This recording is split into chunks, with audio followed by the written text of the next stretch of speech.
আর dear viewers, যারা video দেখছেন, আপনার কিডনিটা ভালো আছে এটা জানার জন্য আপনি কি কি টেস্ট করবেন। ধরেন আমাদের দুই পাঁচজনের দুইটা কিডনি আছে। কিডনি আমার শরীরে কি কাজ করে?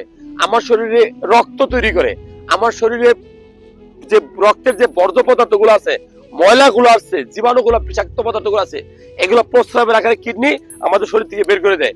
আমার আপনার শরীরে যদি অতিরিক্ত পানি জমে, সেটাও কিন্তু কিডনি বের করে দেয়।